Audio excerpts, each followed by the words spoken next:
La revue de presse d'Europe 1, Olivier Delagarde. On commence avec la figure marquante du gouvernement Barnier. Oui, c'est toujours pareil, Dimitri. Vous avez plusieurs dizaines de nouveaux ministres et puis il y en a un qui se met à prendre davantage la lumière que les autres. Alors, qui est-ce ? Eh bien, son nom résonne comme le cri du veneur, son patronyme sent l'odeur du crottin et la chasse à court. Il était l'invité d'Europe 1 il y a quelques minutes. Retailleau, prénom Bruno. Alors, si vous avez loupé l'interview, vous avez le replay, ou bien plongez-vous dans le Figaro, qui publie aussi un entretien du nouveau ministre de l'Intérieur.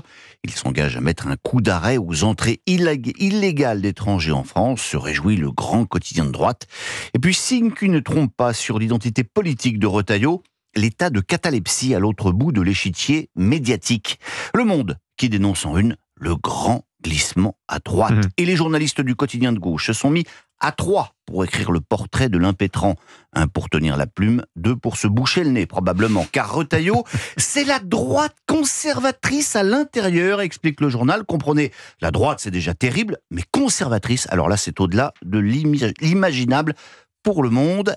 Et pourtant, il va falloir s'y faire, semble expliquer Cécile Cornudet des Échos. Elle aussi souligne les propos très offensifs de Retailleau sur l'immigration.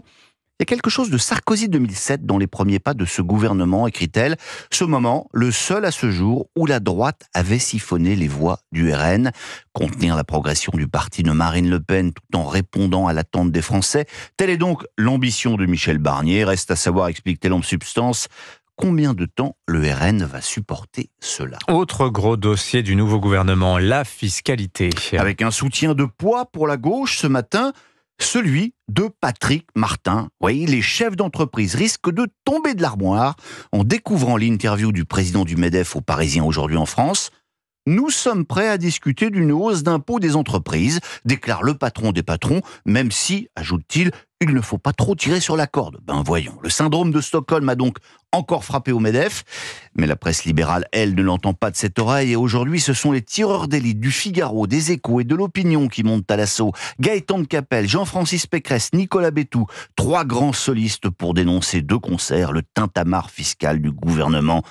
Avec la nouvelle coalition au pouvoir, le serment pas de hausse d'impôts, a donc vécu, résume Bétou. Le plus stupéfiant, ajoute-t-il, n'est pas tant que la confiance des électeurs ait été abusée, c'est tellement courant. Non, c'est que cet accroc dans la doctrine se produise au nom de la justice fiscale, ce qui sous-entend qu'il y a une situation d'injustice. Or, la France, rappelle-t-il, pays le plus taxé dans le monde développé, est aussi et surtout celui dans lequel la redistribution est déjà la plus forte. Mais voilà, la gauche morale a imposé son vocabulaire sur la justice fiscale et la droite paresseuse, oublieuse de son serment, a négligé de regarder la réalité. Allez, on termine au cinéma ce matin, Olivier. Oui, il y a quelques jours, je vous parlais ici même d'Emmanuel. Bon là, restez habillé, Dimitri, ça va quand même être moins torré d'écouter.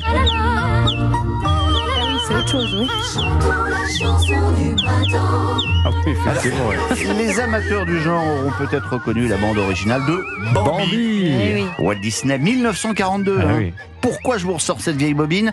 Parce qu'il y a un nouveau Bambi qui va sortir au cinéma, mais réalisé, lui, non pas en dessin animé, mais avec de vrais animaux. Ce sont les auteurs de La Marche de l'Empereur qui sont derrière la caméra.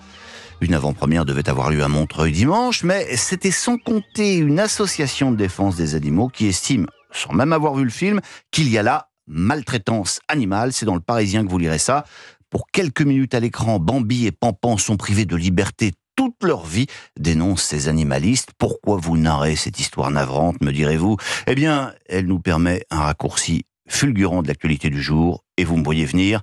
Taillot sur Bambi en extérieur et Retailleau à l'intérieur. Oh là là. Quelle chute, magnifique.